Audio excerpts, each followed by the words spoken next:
Give a few minutes. We should be hitting the. It should be stated that we are live. Right. Mhm. All right. So, welcome back, ladies and gentlemen, to Memories of Our Music, Episode 4. Arknolia and the Doctor. Me and Arknolia Stroke of being here live here on each other's channel, my channel and Argnolia's channel here. And we're still discussing our music memories that are which are going on right now. And basically, we've been speaking about the music scene from the 1920s, 30s, and 40s, and now we're kind of like shifting in towards the 1950s, in between the swing era and between the start of the rock and roll genre. So, and right now, what we're doing is we're discussing everything except the before rock and roll is set into place up there with the Bill Haley and the Comets, Richie Valens, Buddy Holly. We'll take a look at that scene prior to the rock and roll scene developing, believe it or not, folks, because I believe it was a small gap Yeah, between because that. the rock and roll didn't start till early 50s, but it Yeah, didn't start right at 1950. yeah, What we had at that time was generally four genres before rock and roll, which was pop, country, rhythm and yeah, blues, yeah, and folk. yeah, Now, yeah. And go ahead. yes, go ahead. Among the pop musics, we had Nat King Cole, Yes, Rosemary Clooney, Perry Como, yep, yes, Dean Martin, yeah, Tony Bennett, Peggy Lee, yes, Ella Fitzgerald, yes, Johnny Mathis, yeah.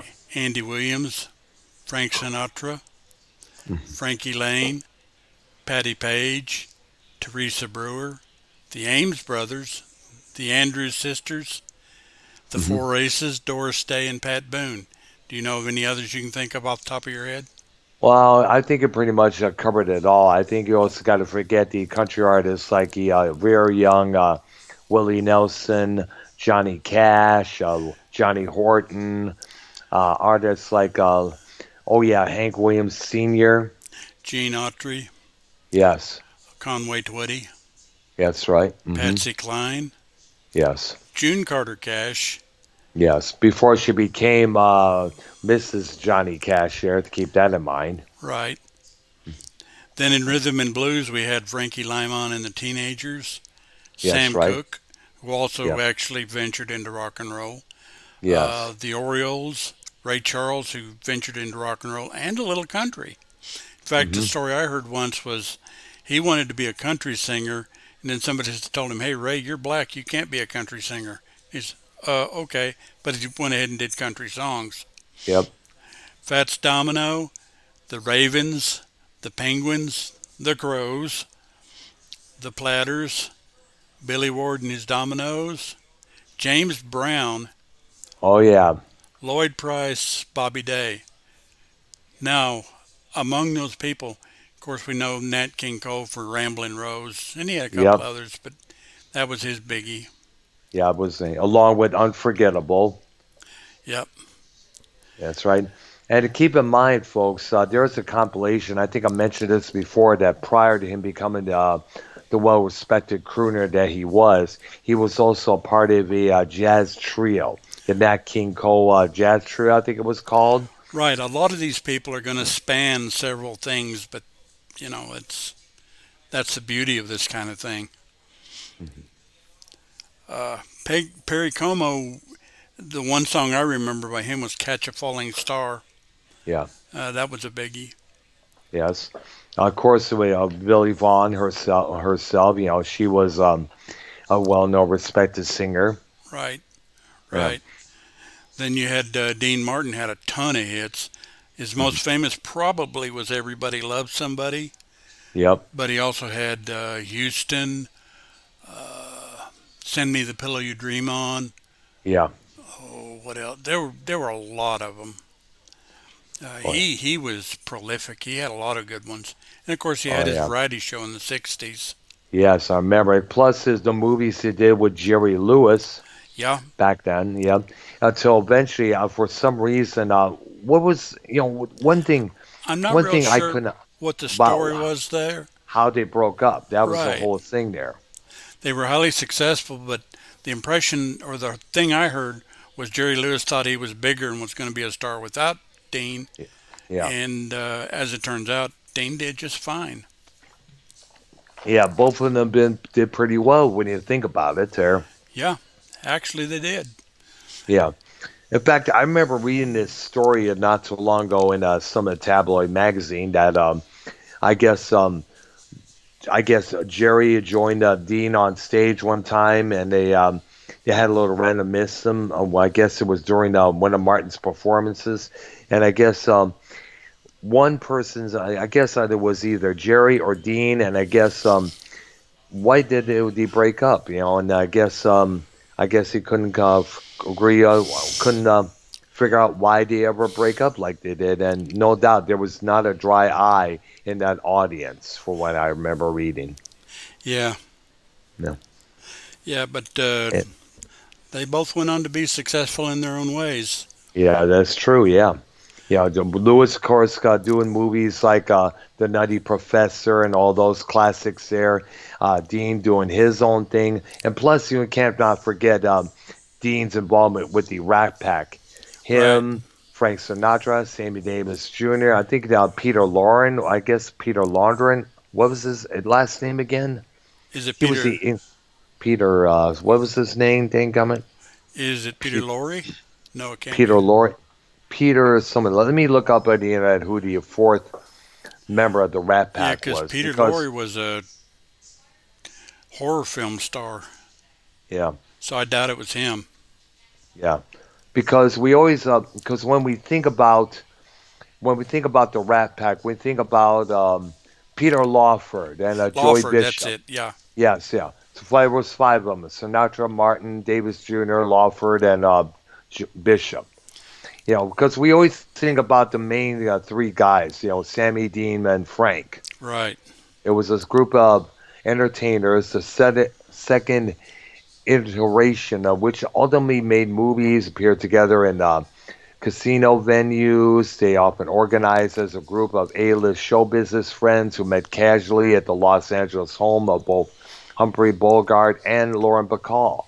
Right. A lot of times, Yeah. they And were then, like the big wigs. They were like the big wigs of back then. yeah, they were the it people of that time. Yes. Uh, and we also, as a pop musician, had Tony Bennett, who his big song was I Left My Heart Oh in yeah. San Francisco. Oh yeah. One of his big ones right there, and some of these artists, often recorded for the Columbia Records label. That's where Tony Bennett was signed to, and I think he's still signed to that label to this very day. In fact, he's still moving. He's still going on. Believe it or not, he did an MTV Unplugged, which was highly successful. He did a collaboration album with Lady Gaga, Huh. and he also did his tribute to Frank Sinatra called "To Be Perfectly Frank." I find it ironic that Lady Gaga named herself that, and she said it was after the Queen song, which is Yes, Radio fun. Gaga Which from is funny 1984. because the Queen song Radio Gaga was about the crap they play on the radio, and she picked that as her name. Yeah. Okay. Yeah. Well, basically, it was not about the crap on the radio. It was basically about, still holding on to radio as your first music love and let it not be buried by all these MTV music channels like NB3 out of California, Night Tracks, which used to air every weekend night, Friday and Saturday on the TBS station. Yeah. And basically it was basically Freddie Mercury saying, "We hope radio's still around when we get sick and tired of watching all these videos." Oh, absolutely. Yeah. Yeah, which basically it kind of rings true because MTV no longer plays videos, and we still have radio to help some of the kids of today. And I mean the kids of today because us older folks, we can't. It's hard to somewhat relate to the stuff that's out there right now. Yeah. It's I don't know. Uh, there's a word for it, but I don't really have a way of saying it. Yeah, Uh, then we had Andy Williams, who the big yeah. song I remember was well, and roses and roses and roses. I think it Then was. he had Yeah, a then he had another big one. Come on, yeah. real big in there. Well, I'm not too really sure keen on no, I'm waiting to. I'm not too sure about knowing Andy Williams' musical career, but we do remember him well with the Andy Williams show. oh, can't get used to losing you. That was I big, and that's a uh, good song. I would recommend anybody take a listen to that one. yes, and we call it, as I mentioned, the Andy Williams show, which takes place in Mayberry, I guess. Along with himself, a very young Ron Howard, Uh, who would later grow up to become Richie Cunningham on Happy Days and one of the most respected movie directors, including Splash, um, the movie Solo, the Star Wars movie. He directed that. I was reminded of not too long ago. actually, that was Andy Griffith. Andy Griffith. Yeah, Andy Williams was only a singer. Oh my gosh, Oh, my apologies. and I he get the did have two a mixed variety up. show. He did have a variety show for a while. I feel like an idiot now because I got the two mixed up because of the name Andy, you know. I'm trying to remember if he's the one that was married to. God, can't remember her name, but she was accused of killing the skier Spider Savage. Spear, what, Spider Savage? You got to run by this story me again because I don't think I recall this story. Well, Andy Williams, I believe it was married to a woman who left him for this skier Spider Yeah. Savage, Uh huh. and he died mysteriously, and she was blamed for that. And I Wow. cannot remember her I name. remember, and now come to think of it, I guess there was it Claudine or something Oh, like that's that. it. Yeah, Yes, because I Claudine remember reading. Longet. Yeah, because I remember there was a song that the Rolling Stones. I remember reading about this back in 1980 that the Rolling Stones had a song about her, and it listed her as his Andy Williams's sharpshooting ex-wife. So that kind of like gave me a little indication of what's going on here. When we think of sharpshooter, we think someone using a gun or something like that. Right. And now that I understood the story a lot more, it's like, holy cow, dude. Yeah, It kind of makes a lot of sense now. it's quite a little story to look up sometime if anybody there has time. Yeah, definitely. Then you had Sinatra had tons of hits. Oh Uh, yes. he even did one with his daughter called Something Stupid, which was a pretty good song, Uh, actually. Nancy Sinatra, and we cannot forget her one-time big hit. Oh, These boots are made for walking. yeah, and we'll get to her in the 60s because Oh yeah, actually she had a ton of songs. yeah. I mean, the first time I heard of her, my dad had this collection of four-track cartridges, which was similar to the eight tracks, but instead of four programs, it was just two, one and two.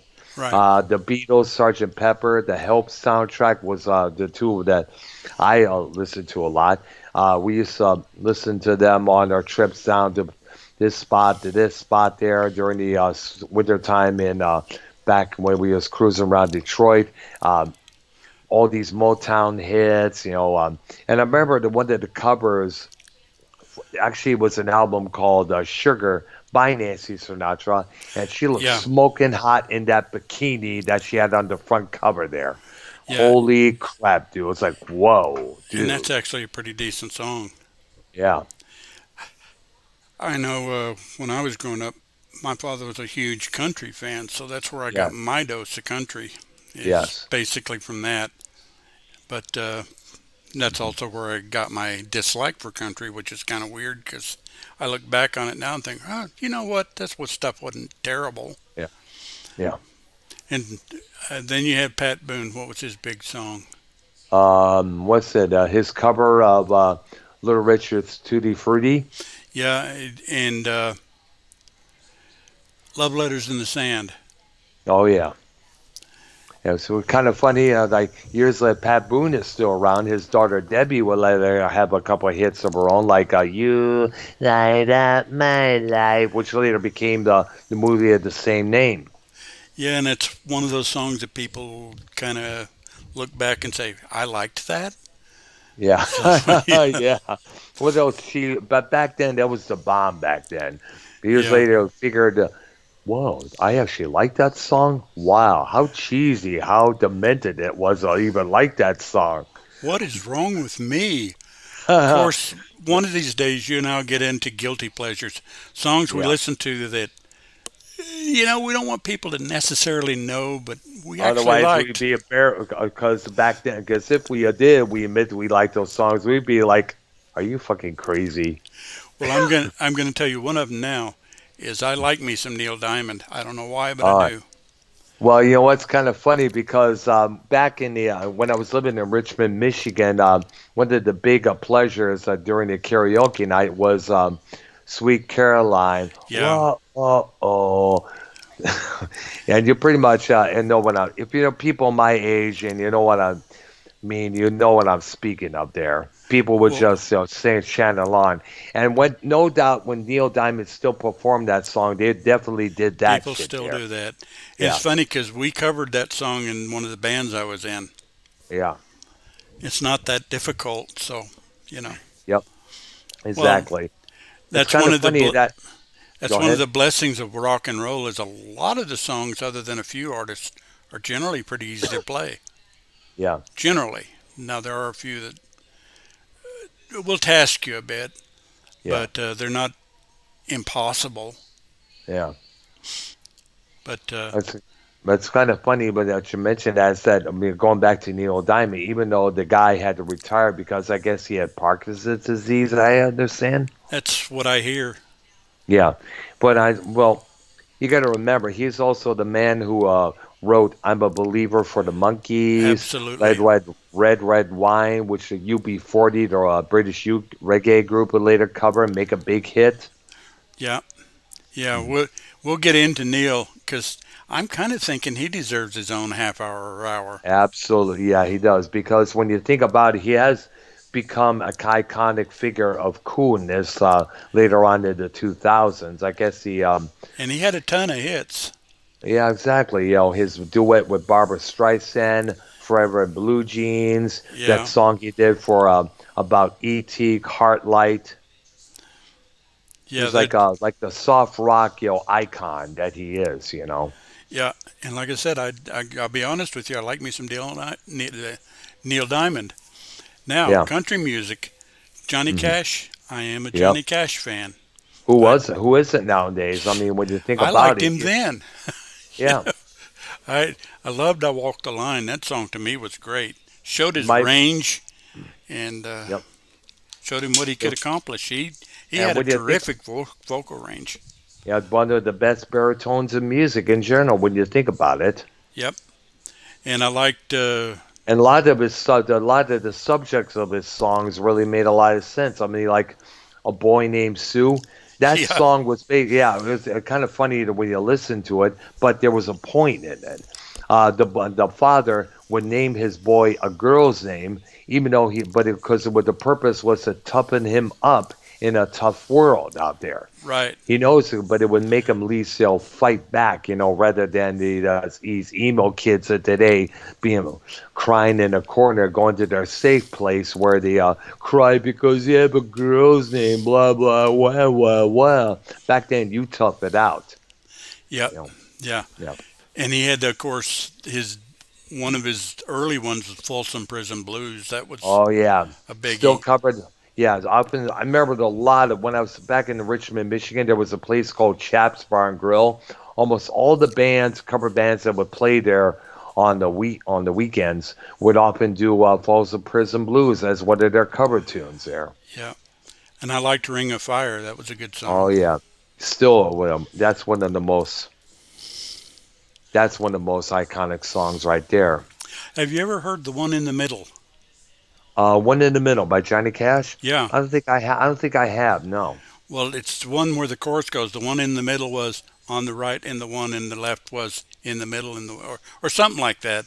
But it One was of about a those tongue band that twisters. well, it was one of the band. It was about a band who's had differing political views and they couldn't get along and all that stuff. Ah, But huh, it's kind of a funny little song, actually. yeah.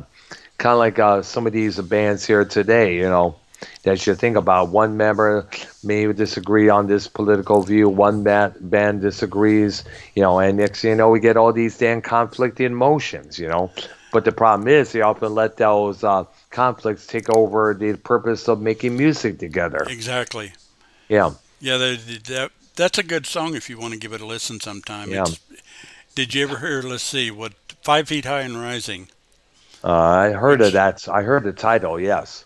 yeah, it's the one about how high is the water, Mama? 3 feet high and rising, and then Yeah. it's decent. And Yeah. then there's well, had it in my head just a second ago, and it walked away. And also, we got to keep in mind that often at times, Cash would rap his song lyrics in his songs. When you think about it, I mean, the song "Boy Named Sue," he Yeah. was actually rapping during that song. That was way before the Sugar Hill Gang, way before the Last Poets, and way before Curtis Blow. When you think about it, Well, Cash was actually one of the first rappers on some of his songs. well, actually, there's a lot of musicians as we get into them that we can Yeah, point out too, because I can think of at least two others. yeah. Uh, And we're not talking Zach De La Rocha from Rage Against the Machine either. This is way before. right.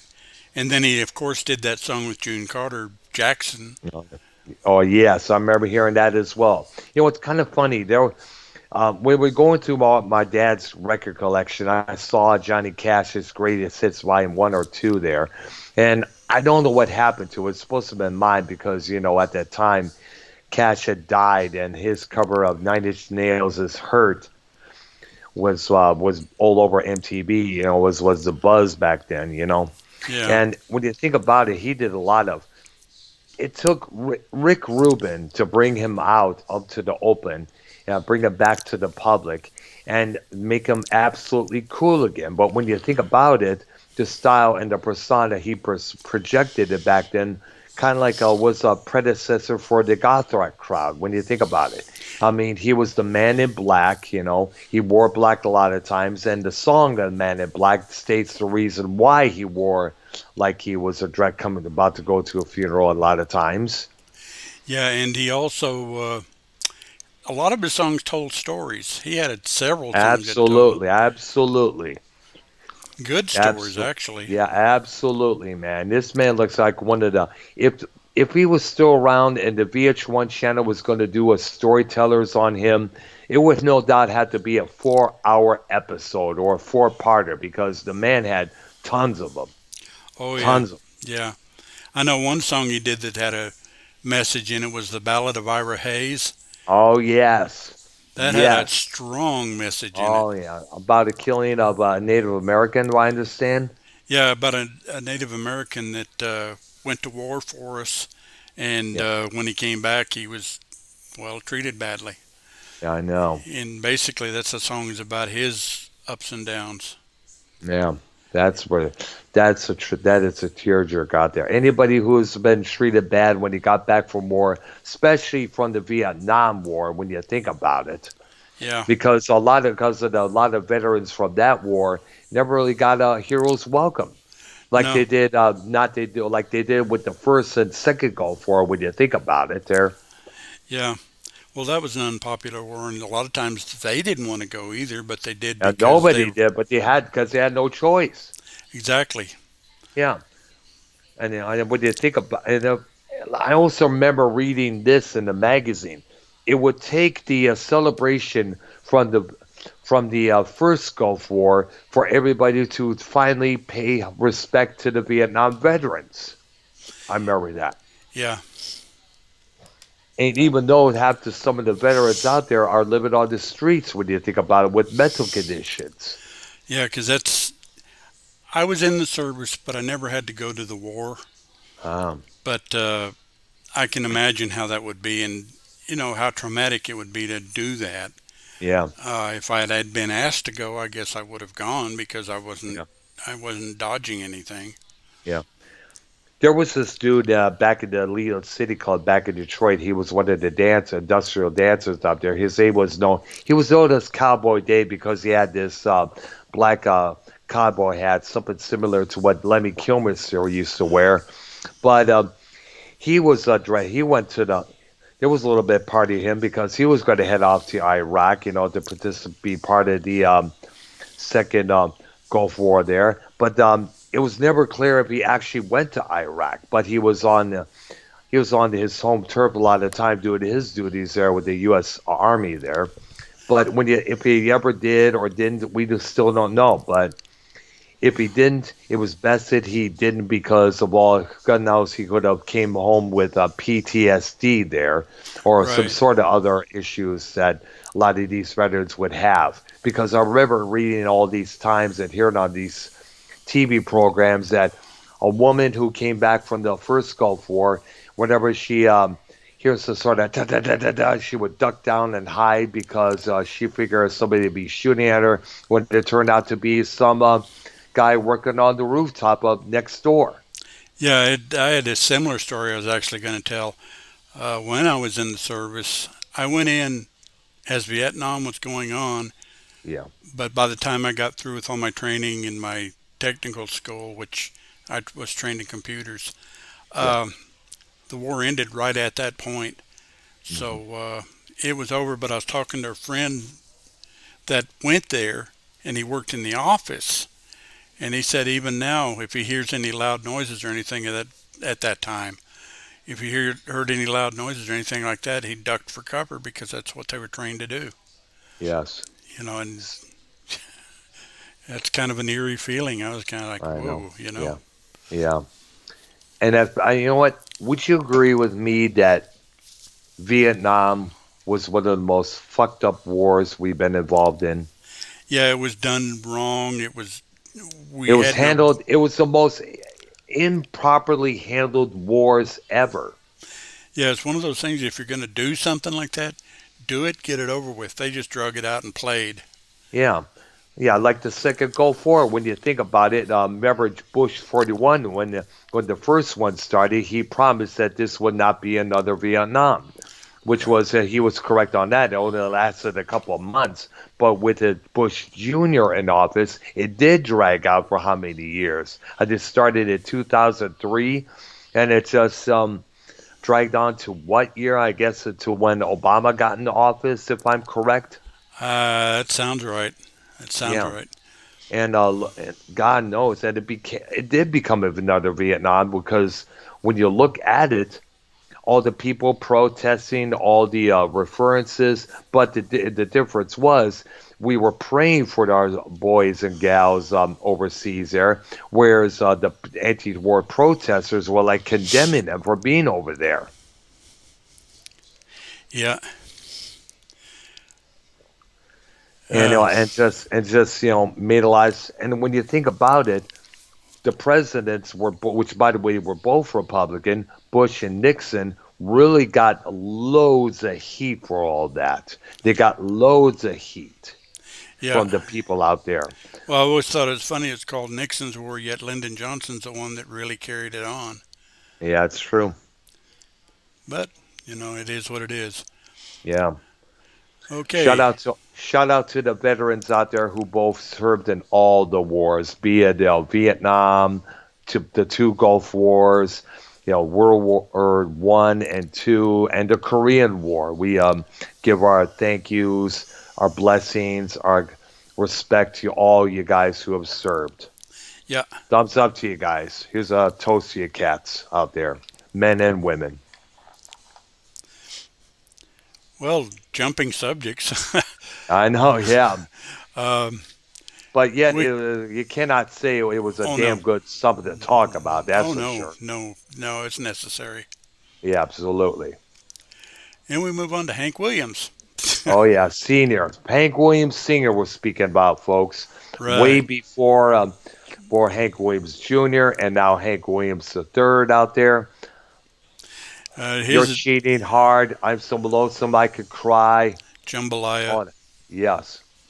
I mean, Still. he actually has a lot of songs that are still covered today. Yeah. Uh, then I'm going to mention Conway Twitty because his big Yeah. song that I really liked was, oh gosh, Glenn Campbell covered it. Yeah. What was the name of it? Uh, Only Make let's. Believe. Oh yeah. That was a pretty damn decent song, actually. And the Glenn Campbell version was phenomenal. Oh yeah. It showed his vocal range. Yeah. Didn't he have a bar of his own called in here somewhere here in Texas called Tweeties, I think it was, or Conway's. That could very well be, but I wouldn't know that for Yeah. sure. Uh, but that could very well be. Yeah. Because I remember that ran for a lot of years. I think it also ran for a couple years after his passing, if I'm correct there. Quite possibly. Yeah. Then we had Patsy Cline, who was basically the queen of early country music. Yeah, that's right. She Yeah, had where a lot of good songs. Crazy being her most notable one. And then Walking After Midnight. Yep. Uh, Gosh. She's Got You. Yep. And I wished I had a and, list al- in front of me because she yeah, had a lot of hits. and also keep in mind that she's one of the very other reasons why musicians are often reluctant to fly in planes nowadays, along with Yep. Jim Croce, the members of Leonard Skinner, John Denver, Buddy Ricky Holly, Nelson, yeah, Buddy Holly, yes, definitely, Big Bopper, the Otis Big Redding. Bopper, yep, and of course, oh yeah, J.P. Richardson, the Big Bopper, Richie Valens, yes, as well, Yeah, it's man. yeah, Then we so then we move on to rhythm and blues. We got yeah, Frankie Lyman and the Teenagers. They did oh the yeah, one I remember was Stay. yep. And of course, Why Do Fools Fall in Love, which Diana Ross would later cover Yeah. in somewhere in the 1980s, if I remember. And then Jackson Brown covered Stay. Yes, I remember that's still played today on this radio there. When you think about it, And actually one of the groups I was in, we did that song as our closing song. that's right. Yeah, and didn't Lyman have some sort of issues later on in his life? I guess with drug addiction, from what I recall. I believe so. I believe so. Yeah, man. I guess what was it? He started out as a teenager, and all the pressures of fame got to him, so he looked at drugs as a way to keep himself going there. If I understand. Yeah, yeah. Then you got Sam Cooke. Yeah. Oh, Who he had some great stuff. great song like Cupid, and I guess which I guess the Spinners would cover later on in their career. So would Johnny Rivers. Oh yeah. And Johnny Rivers, we never mentioned Johnny. No, hardly anybody mentions Johnny Rivers. We Yeah. got to bring this cat up because he had some damn good songs, like Oh, "Poor Side of Town," his we'll cover that iconic. guy. Oh yeah, We and will plus, cover him. absolutely, Secret Agent Man. Yeah. Absolutely, we got to cover this guy because he had some good stuff there. He did a lot of covers, but Yeah, he and did a good originals job as some. well. Yep. Yeah. But Sam Cooke also, his biggie that I remember was You Send Me. Oh yeah, which Steve Miller from the Steve Miller band they did on "Fly Like an Eagle" that Yeah. album. Yeah. Yeah, Then you got Ray Charles. don't know Man, much. that guy was good. Don't know much about history. Don't know much about what Oh, was the name of Wonderful that World. one? Wonderful Wonderful World. World. Hell yeah, he came up with some great stuff there. Twisting the Night Away, which Yep. I guess Rod Stewart covered. I guess. Oh yeah, what was it? The Wonderful Isley World. Brothers. Wonderful I. World was covered by the Herman's Hermits. Oh yeah. And I guess who did "Twisting the Night Away"? I think it was Rod Stewart later on. Yeah. If I'm correct, yes. Oh yes, we cannot forget the old Isley brothers, the Right. younger Isley brothers, which I guess which wasn't he in the later 50s or the 60s? I guess because I remember I think they were early 60s, but I could be wrong. I mean maybe so I don't know, but I'm trying to think of the name of that song that Ronald Isley would later redo with Rod Stewart years later on in '91, I guess it was. Um, what the fuck is the name of that song? Son of a bitch! I I There, remembered it so well. there's so many tunes out there, it's hard to remember all of them. It's Twist and just, Shout. Yeah, oh yeah, Twist and Shout, which the Beatles gave praise to later in their career. Yeah. That's right. Let's see. People, Ray Charles, like I said, kind of dabbled in country a little bit. He did yeah, "Crying Time," which was a Buck Owens song. yes, Uh, Georgia, Georgia, "Hit the Road, Jack." yep, I mean, he had some good material out there. yeah. And of course, Fats Domino's famous for the song he did that Richie Cunningham Blueberry Hill. loved. Yes, that Richie Uh, Cunningham oh, loved. oh yeah, I found my thrill all the time. Richie Cunningham, used to do that on the show Happy Days a lot of times Yeah, during that run. No doubt people who hear him do that would figure, let's figure out what song he was singing there. And they find out, next thing you know, more royalties in Fats Dynamo's pocket there. yeah, yeah. Yeah. And then the Platters, they did "Smoke Gets in Your Eyes." Yes. Uh, Hmm. there were others, but I really should have wrote some of these down and gone did huge research, and I didn't really get into it, I guess. I remember, yes. Then we got James Brown, who actually a Oh, lot of yeah. his bigger songs were in the '60s, but he Yep. had some in And the the '50s '70s, too. yeah.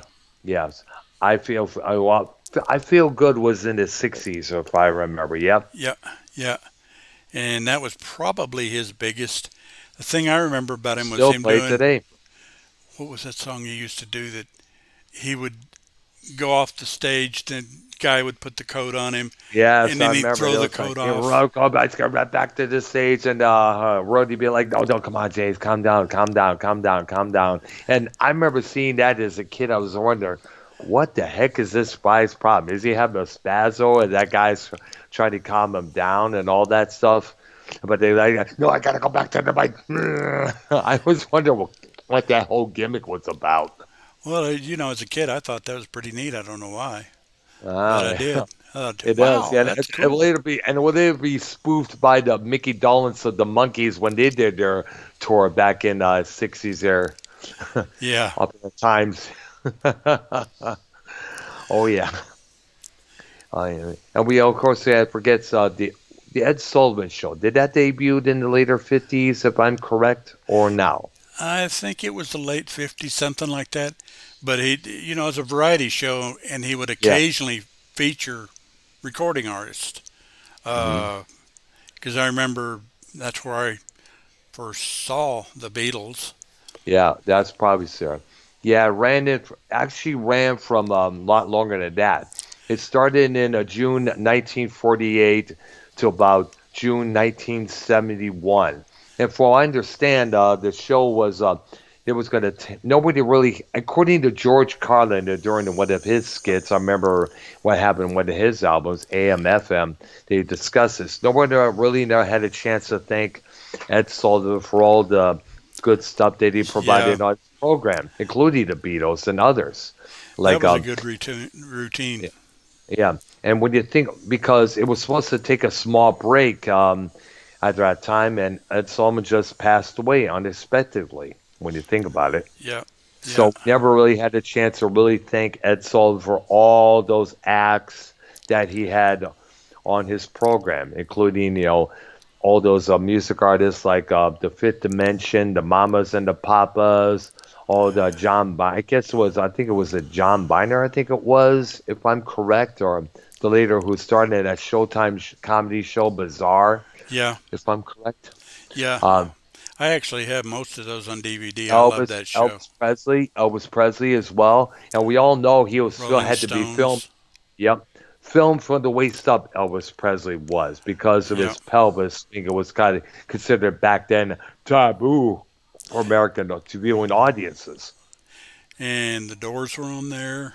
Oh yeah, we all know the That story is, about yeah, yeah. For those who not didn't know, when they did Light My Fire on that program, they were asked, instead of singing "Girl, could we get much higher?" They had to change that lyric because it was referring to it was basically a drug reference that they were afraid of that song, that word being. So, and they figured, what's wrong with doing that? Fuck it, let's keep it in the song. Let's do it either way. And when they did that song, they were told not to ever come back. the executives like, you promised that you would never do say the word higher in that song. You promised. And lo and behold, that was their only appearance on that program. Yeah, yeah. Still, And still then talked about, the Stones, when they were on there, they had a song called "Let's Spend the Night Together."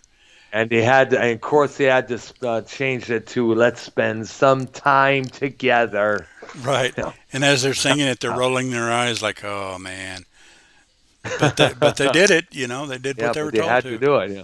And of course, we cannot forget when the Beatles debuted on that show. Every other kid out there who was watching that, they decided, yep, that's what I want to do for the rest of my life. Yeah. Well, like I said, when we get to the '60s, we'll discuss them big time. And it's safe to say that because of the Beatles appearing on that show, um, the sales of electric guitars definitely went through the roof. Oh, absolutely, absolutely. Yeah, they. Yeah, that was quite a time, Yeah. and I can honestly say I saw that when it happened. Hmm. Yep. I guess it's kind of funny there.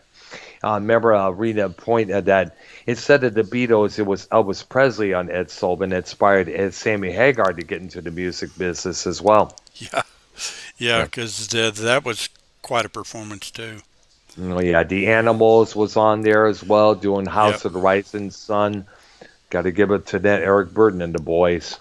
yeah, yeah. We'll spend a little time on them too, actually, because I Yep, that yeah, was a big group absolutely. for me.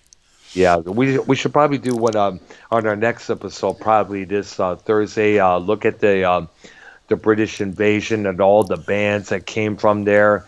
I Well, say we do it. actually, Yeah, go ahead. the next one we need to do '50s rock and roll, Yeah, that'll then be move probably on to that. probably this Thursday. I'm thinking Yeah, we could probably do that. yeah. But here's some of the big songs in 1950. I got a little Hmm. list here. Yeah. Sentimental Me by the Ames Brothers, Ah. Mona Lisa by Nat King Cole, All My Love by Patti Page, Oh yeah. I Want to Be Loved, Andrews Sisters, Mm. then Music, Right. Music, Music by Teresa Brewer. I'm Yes. only mildly familiar with those five songs, but they were big for the 1950. Yes. 1951, there was If by Perry Como, High High the Moon by Les Paul, Unforgettable, Nat King Cole, Be- Yes. Because of You, Tony Bennett, Be My Love by Mario Lanza. Yes. Definitely. And now, we haven't hit any names a lot of people are going to know, but you and I know them. Uh, Yes. 19, I know them because of both my mom and dad's record collection. My mom had a bunch of vintage, vinyl 45s, which was given to me not too long ago by my sister, and my dad's collection of albums was staggering. He had Johnny Cash, he had Count Basie, he had J.J. Johnson, the jazz trombone player. He had records by a drummer named Sandy Nelson. Let There Be Drums. You may remember that yep, classic yep. there. I would have loved to gone through that collection. Yes, definitely. When I look at those, he also had. I remember I mentioned about this. It was, I think it was a three-record set titled "Farewell" by Diana Ross and the Supremes. It was her farewell concert before departing as a solo act. The Supremes will later go on with a new singer that's in her place and to release a couple other records there Yeah, but those didn't hereafter. do anything. I know, yeah. 1952, we had You Belong to Me, Joe Stafford. Oh, yeah. Here in My Heart, Al Martino. Yes. Heart and Soul by the Four Aces. I remember that one. A Yeah, guy boy, is, can I interrupt for a second? You sure. belong to me. Is that the one I'm thinking of? I think so, yeah. Because I remember Carly Simon covered that song in the 1970s, and then Anita Baker, Detroit's own, covered that for one of her earlier records. And it was the first record, Raptured, if I'm correct. Oh, yeah. Yeah. And Doris Day did one called A Guy is a Guy. Uh huh. And Percy Faith did Delicato. The big one Yes, I that's remember what. by Percy's Faith was Theme from a Summer Place. Oh yeah, that's I remember that one as well. You just brought that. You just brought that back into my mind. Would come to think of it. Yeah, I think that was actually released in the 60s. Hmm. But that was a nice little song, I thought. Oh yeah, it is. Then in Yeah. 53, that's when we Yeah. had Your Cheating Hard. Yeah. That's Amore by Dean Martin. That was a big song. Yes. Vaya con Dios by Les Paul and Mary Ford. Oh yeah. And what did he? Let's not forget the praise, the toast to Les Paul for being the pioneers of the electric guitar. Let's not forget that, folks. No, then Eddie Fisher had one called I'm Walk excuse me, I'm Go Walking ahead. Behind You. Yeah. And then the Orioles released Crying in the Chapel. I don't know if that's the same one Elvis covered or Hmm. not. I Yeah. actually was unfamiliar with that song until I saw it on a list. I was like, whoa, I didn't know that song. In 1954, Doris Day had Secret Love. The Hmm. Chordettes had one called Mr. Sandman, which I'm sure you remember that one. Yep. You know, Mr. Sandman, bring me a drink. Oh yeah. Who doesn't? Eddie Fisher had one called I Need You Now. Shaboom Yep. by the Crew Cuts. Oh yeah, I think that was considered one of the first rock and roll songs out there, if I'm correct. Because I remember reading about that in a book called "The Revolution of Rock" when I was in junior high from the Right. library there. Yeah. And then Rosemary Clooney did Hey There. Yes. Hmm. Now, after this Which time, and keep in mind, Rosemary Clooney is related to actor George Clooney. For those not in the known. right. Hmm. And now when we get to 55, we're going to do mostly rock and roll. So I'm going to skip Yep. that for Hmm. now. And we'll go Hmm. into those when we Yes. cover rock and roll. Yes. Because almost everything I see on this list is rock and roll. Yes. From 55, 56, 57, 58, 59, with only a Yeah. few exceptions. Hmm. Uh, Frank Sinatra shows up with Love and Marriage. Yep. Oh, let's see. Wow. Oh, Harry Belafonte with Banana Boat Song. Yes. Hmm. Oh yeah. Of course, we cannot forget his other signature song "Day," oh, which became a big hit thanks to that Beetlejuice movie directed by Tim Burton. Right, right. Yep. Yeah, a lot of this stuff that we're talking about is going to show up. Yes. Because contrary to what most people seem to believe, all this early music influenced what you're hearing to some degree now. Although Yeah. now it seems like they're off on their own little path Yeah. that to me doesn't really even resemble music. But again, to hear some folks talk, that's just an old guy. Yeah. No, But then again, when you think about it, you remember the hip hop doo wop scene in the early '90s with the groups like Color Me Bad. right, Yeah, and it's to say that groups like Frankie Lyman and the Teenagers, and of course, the Four Tops, the Temptations, they played a big part in all these well, either these boy bands or these R&B boy groups out there, men group singers out there, like Boys to Men. They often also played a part with the backs in part of the Backstreet Boys, NSYNCs, all these other boy bands. They kind of like had a big influence. New Kids on the Block, when you think about it, even though it's just some of the stuff that the New Kids on the Block were kind of like taking on the 60s and 1970s. They were influenced by, of course, thanks to their manager and producer Maurice Starr, the general there, as he was often nicknamed because he would wear a general suit when he would appear in interviews and on stage, to congratulate them. It's blah, blah, blah, give them hugs and shit there. He was often, he took some of those influences, like the groups I mentioned, and he would infiltrate them into the new kids' music scene there, but just a lot more updated. yeah, and a lot of times they didn't even realize it at the time. Yeah, until years later, I figure I got, oh wow, we didn't realize that. Wow, that's a trip, man. It's kind of funny, iconic when you think about what you're interpreting until years later on down the line, you know. Right. But a lot of these groups, that we mentioned there, do deserve their props and recognition for the some of the stuff that we have out there today. Yeah, because It's believe it or just, not, they influence people even though they may not realize it. yeah, They got influenced. yeah. And another group, I think we gotta, I guess, now we'll say that because that was mostly in the 60s. I was going to mention, because they were not a singing group, they did play instruments. I'm speaking of course, Ronnie Dio and the Prophets, you know. Right. Right. And yeah, because they had some great, songs out there, including this great cover of "Will You Still Love Me Tomorrow," and of course, Ronnie Dio, of course, being the man on the Silver Mountain himself. Rest in peace. Right. Yeah, of course, we got to cover that. So discuss that when we get to our '60s review there Yeah. pretty We'll soon. There. we'll get into that, and there's actually a couple of '50s artists I'd like to kind of give their own little thing to. Yes, Elvis being one of them. yes. Bill Uh, Haley and the Comets. I don't know if we want to devote an hour to them.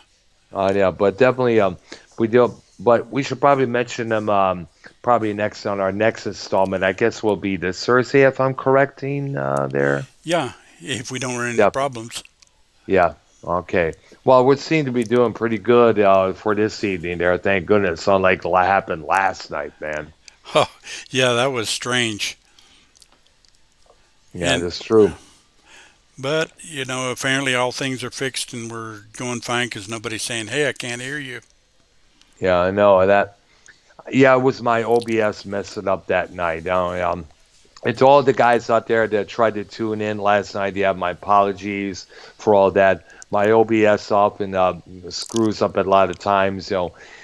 Last night I was trying to record something on it, a little soundscape there piece, and it was the Google was not responding, such and such here. So I don't know what the fuck was up with that, man. Yeah, that was kind of weird. I know, but I'm glad it's fixed right now there. Yeah, So, yeah, everything seems to be working good. yep, And one thing, if anybody's gotten this far into this, I'd like to encourage. I still have 0 subscribers. yep, Please subscribe to the Arknolia Struggle Bean channel. yes, Someday please do. I'm going to do some other things besides what we're doing here, Yeah, and I'm just kind of trying to fixate on what I want to do there, not yeah. interfere with what we're doing here. Correct. Stuff that we want that kind of like what I do with my channel, thoughts and opinions I want to express on a separate video here or there, Yeah, something like that. Yeah, yeah, but definitely give Arknola here a few subs there. He just started his channel and he's looking to gain some recognition within this community. it would be nice. Yes, definitely. So I urge everybody listening here to give a few likes and that subscription hit subscription word there if you know what I'm talking about. I was going to say subscription bottle, but you know what I'm speaking of. Sub to this dude's channel, ladies and gentlemen. That's all we ask. Definitely. Hi. Okay, now I Hmm. think we covered kind of pretty much. We didn't really get into folk, but Yeah. there was But not I a lot think of folk at that time. no, There was that would come some, but later. That would come later on in early part of the around the 60, 61, 62 with the Smothers Brothers, the Kingston Trio. I remember my dad had one of their records sing along with the Kingston Trio with yeah, Tom Dooley, Batman's Blumber, I think Blunder, I think it's called there, and a couple right here. If I Had a Girl, yeah. kind of look into But let's some kind of of that. let's kind of tell people what our plans are. Tomorrow night, we're going to try to Yeah, get into Star Trek: The Original Series yeah, and talk a little bit about that. yeah. So unlike what happened the last time, we tried that before there. And then Thursday, we'll go into the '50s rock and roll and Yes, basically talk about that a little bit, what was yep, going on. which actually that started late 54, early 55. Yeah. So we'll kind of get into that and kind of the groundwork for what's to come. Yes. And Like, then Friday, we're going to try yet again to mhm. cover Plan 9 from Outer Space Yeah. and The our movie. movie show. Yes, definitely. And if y'all want to look at something and go, what the heck? It's all over YouTube. Yep. From the opening monologue from Dr. Criswell on, you're going to sit there in rapt amusement at what's going on and say to yourself, this got released in theaters? Yep. Yes, it did. Yeah. Sadly, surely. Yep. Definitely got to cover that. We've been trying to do that for a long while there. All right. So definitely we'll look into those things up there pretty much there. And we'll start on at 6 o'clock on Wednesday, Yep. 5 o'clock on Thursday, six Yep. o'clock on Friday Yep. Central Time. That's right. So, that's correct. So be able to look out for everybody out there. Definitely check it out, folks. And we look forward to seeing everybody again, hopefully. Yep. All right. All right there. Hold up there. I'm just going to take up this here. Son of a name go. I'm looking. As soon as you mentioned that, we were gonna do this. Yeah, I'll explain it later on. I'm kind of like a tongue tied. I got to get stop speaking for a while, or else I might say the wrong thing when I shouldn't be. All right. So for myself, Arknolia, this is Dr. Earl W. Brown. Check it out tomorrow night. Um, our Star Trek, the original series, our look on that classic program. And for myself, once again, everybody have a good one, okay? And we'll see you tomorrow night, hopefully. All right, same time, same stations. Okay? Bye bye. Bye now. Oh, okay. All right, pretty decent episode with no